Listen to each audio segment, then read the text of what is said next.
O espírito que ditou as comunicações seguintes pertenceu a uma senhora que o médium conhecera na terra, cujo caráter e conduta justificam plenamente os tormentos que lhe sobrevieram. Além do mais, ela era dominada por um sentimento exagerado de orgulho e egoísmo pessoais, sentimento que se evidencia principalmente na terceira das mensagens, ao pretender que o médium apenas se ocupe com ela. Essas comunicações foram obtidas em diferentes épocas, sendo que as 3 últimas já denotam sensível progresso nas disposições do espírito, graças ao cuidado do médium que empreendera a sua educação moral. Eis-me aqui, eu, a infeliz Claire. Que queres tu que te diga? A resignação e a esperança não passam de palavras para os que sabem que, inumeráveis como os calhaus da praia, os sofrimentos lhe perdurarão na sucessão interminável dos séculos. Dizes que posso suavizá-los. Que vaga palavra! Onde encontrar coragem e esperança para tanto? Procura, pois, inteligência obtusa, o que seja um dia que jamais se acaba. Será um dia, um ano ou um século. Que sei eu? Se as horas não o dividem, as estações não variam. Eterno e lento como a água que brota do rochedo, este dia execrável, maldito, pesa sobre mim como avalanche de chumbo.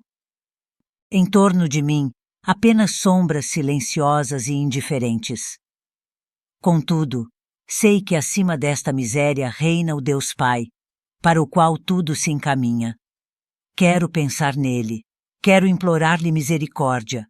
Debato-me e me arrasto como o estropiado que rasteja ao longo do caminho. Não sei que poder me atrai para ti. Talvez sejas a salvação. Tu me deixas mais calma, mais reanimada, qual anciã enregelada que se aquecesse sob um raio de sol. Gélida, minha alma se reanima à tua aproximação. A minha desgraça aumenta dia a dia, à medida que se desenvolve em mim o conhecimento da eternidade. Malditas sejam as horas de egoísmo, esquecida de toda a caridade, de todo o afeto, eu só pensava no meu bem-estar. Malditos interesses humanos, inúteis preocupações materiais que me cegaram e perderam. Agora o remorso do tempo perdido. Que te direi, a ti que me ouves? Olha, vela constantemente, ama aos outros mais que a ti mesma. Não te retardes nos caminhos da ociosidade, nem engordes o corpo em detrimento da alma. Vela, conforme pregava o Salvador a seus discípulos. Não me agradeças estes conselhos, porque se o meu espírito os concebe, o coração nunca os ouviu. Qual o cão escorraçado rastejando de medo, assim me humilho sem conhecer ainda o voluntário amor. A sua divina aurora tarda muito a despontar. Ora por minha alma ressequida e tão miserável. Já que me esqueceste, venho até aqui te procurar. Acreditas que preces isoladas e a simples pronúncia do meu nome bastarão ao apaziguamento das minhas penas? Não, 100 vezes não. Errante sem repouso, sem asilo, sem esperança, eu urro de dor, sentindo o aguilhão eterno do castigo a enterrar-me na alma revoltada. Dou risadas quando ouço os vossos lamentos, assim como quando vos vejo abatidos. Que são as vossas pálidas misérias, as vossas lágrimas, os vossos tormentos que o sono interrompe? Será que eu durmo aqui? Quero, ouviste? Quero que, deixando as tuas lucubrações filosóficas, te ocupes de mim, além de fazeres com que outros mais também se ocupem. Não encontro expressões para descrever a angústia desse tempo que se escoa, sem que as horas lhe assinalem períodos. Vejo apenas um tênue raio de esperança, e esta esperança foste tu que m'a deste. Não me abandones. Este quadro é de todo verdadeiro e em nada exagerado. Perguntar-se-á talvez o que fez essa mulher para ser tão miserável assim. Terá cometido algum crime horrível? Roubou? Assassinou? Não. Ela nada fez que afrontasse a justiça dos homens. Ao contrário, divertia-se com o que chamais felicidade terrena, beleza, fortuna, prazeres, adulações, tudo lhe sorria. Nada lhe faltava, a ponto de dizerem os que a viam: que mulher feliz, e lhe invejavam a sorte. Mas o que fez ela? Foi egoísta. Possuía tudo, exceto um bom coração. Não violou a lei dos homens, mas a de Deus, visto como esqueceu a primeira das virtudes. A caridade, não tendo amado senão a si mesma, agora não encontra ninguém que a ame. Nada deu, de modo que nada lhe dão. Está isolada, abandonada, perdida no espaço, onde ninguém pensa nela nem dela se ocupa. Tendo apenas procurado os gozos mundanos que hoje não mais existem, o vácuo se fez em torno dela, e este lhe parece eterno. Ela não sofre torturas físicas, pois os demônios não vêm atormentá-la, o que aliás é desnecessário, visto que se atormenta a si mesma. Isto faz que sofra ainda mais, pois se os demônios a atormentassem, ao menos estariam pensando nela. O egoísmo foi a sua alegria na terra, e a persegue ainda. É o verme que lhe corrói o coração, seu verdadeiro demônio. Falar-vos-ei da importante diferença existente entre a moral divina e a moral humana. A primeira assiste a mulher adúltera no seu abandono e diz aos pecadores: arrependei-vos e vos será aberto o reino dos céus. Finalmente, a moral divina aceita todo arrependimento, todas as faltas confessadas, ao passo que a moral humana rejeita aquele e sorri aos pecados ocultos que, diz, são em parte perdoados. A uma cabe a graça do perdão e a outra a hipocrisia. Escolhei, espíritos ávidos da verdade. Escolhei entre os céus abertos ao arrependimento e a tolerância que admite o mal, mas que repele as paixões e os soluços das faltas claramente confessadas, só para não ferir o seu egoísmo e os seus preconceitos. Arrependei-vos todos vós que pecais, renunciai ao mal, e principalmente à hipocrisia, que esconde as torpezas, esta máscara risonha e mentirosa das conveniências. Agora estou calma e resignada à expiação das minhas faltas. O mal não está fora de mim, reside em mim. Sou eu, portanto, que me devo transformar, e não as coisas exteriores. Trazemos conosco o nosso céu e o nosso inferno. As nossas faltas, gravadas na consciência, são lidas correntemente no dia da ressurreição. E uma vez que o estado da alma nos abate ou eleva, somos nós os juízes de nós mesmos. Explico-me. Um espírito impuro e sobrecarregado de culpas não pode conceber nem desejar uma elevação que não seria capaz de suportar. Crede-o bem, assim como as diferentes espécies de seres vivem, cada qual, na esfera que lhes é própria, assim os espíritos, segundo o grau de adiantamento, se movem no meio adequado às suas faculdades e não concebem outro meio, senão quando o progresso, instrumento de lenta transformação das almas, lhes subtrai as baixas tendências, despojando-os da crisálida do pecado, a fim de que possam voar antes de se lançarem, rápidos como flechas, para o fim único e almejado. Deus. Rastejo ainda, mas não odeio mais, e já concebo a inefável felicidade do amor divino. Orai, pois, sempre por mim, que espero e aguardo. Na comunicação seguinte, Claire fala de seu marido, que muito a martirizara na terra, e da posição em que hoje se encontra no mundo espiritual. Esse quadro, que ela por si não pôde completar, foi concluído pelo guia espiritual do médium. Venho a ti, que por tanto tempo me deixas no esquecimento. Tenho, porém, adquirido paciência e não mais me desespero. Queres saber a situação do pobre Félix? Erra nas trevas, vítima da profunda nudez de sua alma. Superficial e leviano, aviltado pelo prazer, nunca soube o que eram o amor e a amizade. Nem mesmo a paixão esclareceu suas sombrias luzes. Seu estado presente é comparável ao da criança inapta para as funções da vida e privada de todo o amparo dos que a assistem. Félix vaga, aterrorizado nesse mundo estranho, onde tudo fulgura ao brilho desse Deus que ele negou. Claire não pode continuar a análise dos sofrimentos do marido sem também compartilhá-los. falarei em seu lugar. Félix superficial nas ideias como nos sentimentos, violento por fraqueza, devasso por frivolidade, entrou no mundo dos espíritos tão nu quanto ao moral, como quanto ao físico. Ao reencarnar, nada adquiriu e, por conseguinte, tem de recomeçar toda a obra. Qual homem, ao despertar de prolongado sonho e que reconhece a profunda agitação dos seus nervos, esse pobre ser, saindo da perturbação, reconhecerá que viveu de quimeras que lhe desvirtuaram a existência. Então, maldirá do materialismo que lhe dera o vácuo pela realidade.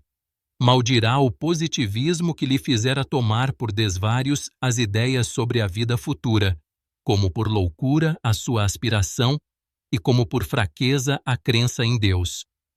O infeliz, ao despertar, verá que esses nomes que ele escarneceu são a fórmula da verdade, e que, ao contrário da fábula, a caça da presa foi menos proveitosa que a da sombra. Estas comunicações são instrutivas por nos mostrarem uma das feições mais comuns da vida do egoísmo. Delas não resultam esses grandes crimes que assustam mesmo os homens mais perversos, mas a condição de uma turba enorme que vive neste mundo, honrada e venerada somente por ter um certo verniz e não cair no opróbrio da repressão das leis sociais. Essa gente não vai encontrar castigos excepcionais no mundo dos espíritos, mas uma situação simples, natural, consequência da sua maneira de viver e do estado de sua alma. O isolamento, o abandono, o desamparo, eis a punição daquele que só viveu para si. Como vimos, Claire era um espírito muito inteligente, mas de coração árido. A posição social, a fortuna, os dotes físicos que possuíra na terra atraíam-lhe homenagens gratas à sua vaidade, o que lhe bastava.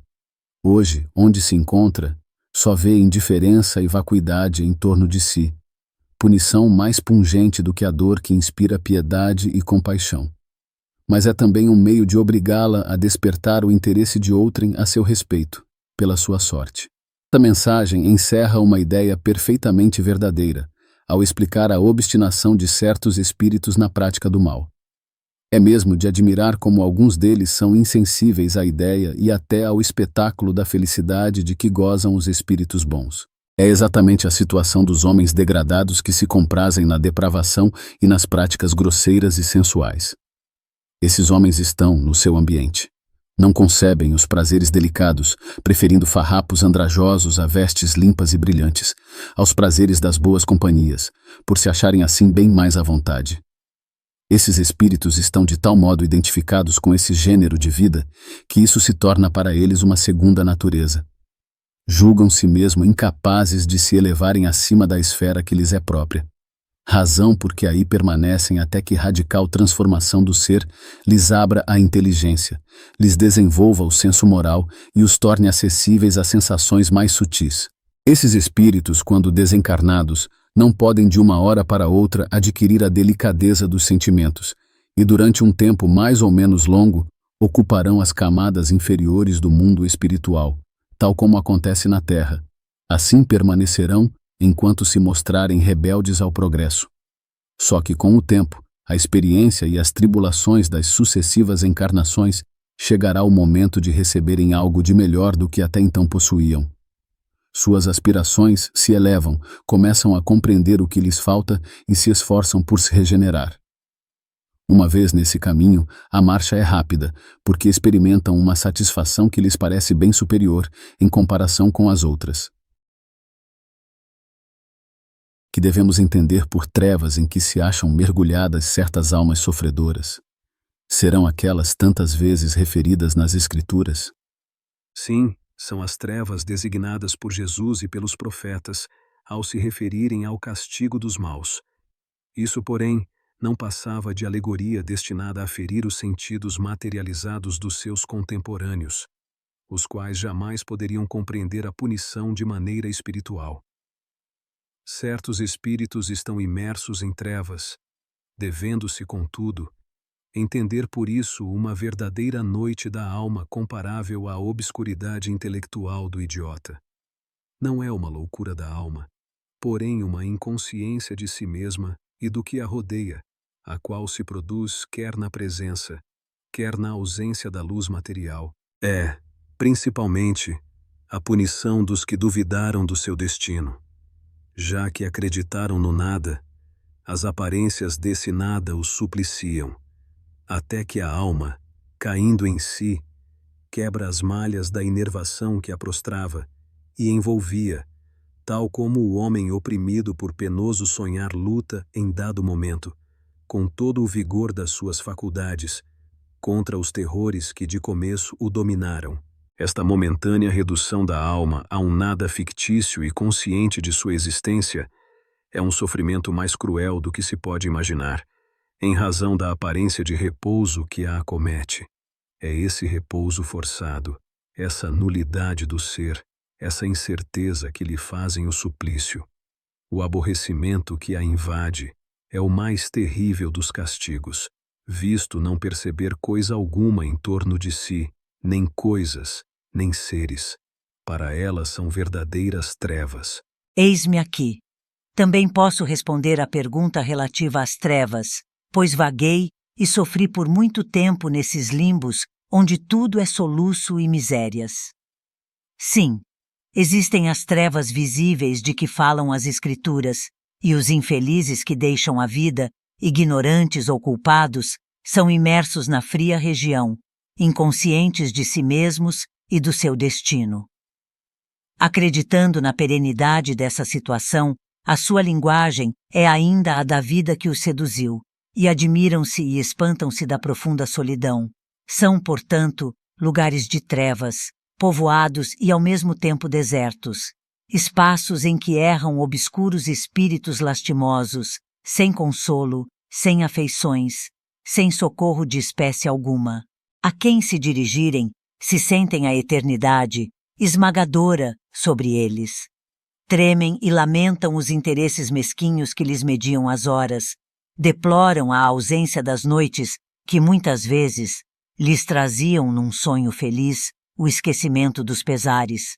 Para o espírito, as trevas são a ignorância, o vácuo, o horror ao desconhecido. Não posso continuar.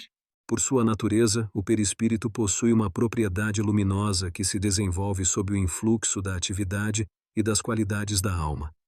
Poder-se-ia dizer que essas qualidades estão para o fluido perispirítico como a fricção para o fósforo. A intensidade da luz é diretamente proporcional à pureza do espírito, de sorte que as menores imperfeições morais a atenuam e enfraquecem. A luz irradiada por um espírito será tanto mais viva quanto maior for o seu adiantamento. Sendo o espírito, de algum modo, o seu próprio farol, verá mais ou menos segundo a intensidade da luz que produz, de onde se conclui que os espíritos que não a produzem acham-se na obscuridade. Esta teoria é perfeitamente exata quanto à irradiação de fluidos luminosos pelos espíritos superiores e é confirmada pela observação, embora não pareça ser a verdadeira causa, ou pelo menos a única causa do fenômeno. Primeiro, porque nem todos os espíritos inferiores estão em trevas. Segundo, porque um mesmo espírito pode achar-se alternadamente na luz e na obscuridade. E terceiro, porque a luz também é castigo para os espíritos muito imperfeitos. Se a obscuridade em que estão imersos certos espíritos fosse inerente às suas personalidades, essa obscuridade seria permanente e geral para todos os espíritos maus, o que, aliás, não acontece, visto que espíritos da mais requintada perversidade veem perfeitamente, ao passo que outros, que assim não podem ser qualificados, jazem temporariamente em trevas profundas. Tudo indica, portanto, que além da luz que lhes é própria, os espíritos recebem uma luz exterior que lhes falta segundo as circunstâncias. Conclusão. A obscuridade depende de uma causa ou de uma vontade estranha, constituindo punição especial da soberana justiça, para casos determinados. Qual a causa de a educação moral dos espíritos desencarnados ser mais fácil que a dos encarnados? Em virtude de sua própria natureza, o encarnado está numa luta incessante devido aos elementos contrários de que se compõe e que devem conduzi-lo ao seu fim, reagindo um sobre o outro. A matéria sofre facilmente o predomínio de um fluido exterior. Se, com todo o poder moral de que é capaz, a alma não reagir, deixar-se-á dominar por intermédio do seu corpo, seguindo o impulso das influências perversas que a rodeiam, isso com facilidade tanto maior quanto os invisíveis, que a subjugavam, atacam de preferência os pontos mais vulneráveis, as tendências para a paixão dominante. Não ocorre a mesma coisa com o espírito desencarnado, porquanto, embora sob a influência semimaterial, não se compara por seu estado ao encarnado. O respeito humano, tão preponderante no homem, não existe para aquele, e só este pensamento é bastante para compeli-lo a não resistir longamente às razões que o próprio interesse lhe aponta como boas. Ele pode lutar, e o faz geralmente com mais violência do que o encarnado, visto ser mais livre. Nenhuma cogitação de interesse material, nem de posição social, se antepõe ao seu raciocínio. Luta por amor do mal, mas cedo adquire a convicção da sua impotência, em face da superioridade moral que o domina. A perspectiva de um futuro melhor lhe é mais acessível, por se reconhecer na mesma vida em que se deve completar esse futuro. E essa visão não se turva no turbilhão dos prazeres humanos. Em uma palavra, a independência da carne é que facilita a conversão, principalmente quando se tem adquirido certo desenvolvimento pelas provações cumpridas. Um espírito inteiramente primitivo seria pouco acessível ao raciocínio, o que não se dá com o que já tem experiência da vida. Ademais, no encarnado como no desencarnado, é sobre a alma, é sobre o sentimento que se deve agir. Qualquer ação material pode sustar momentaneamente os sofrimentos do homem vicioso, mas é incapaz de destruir o princípio mórbido que reside na alma.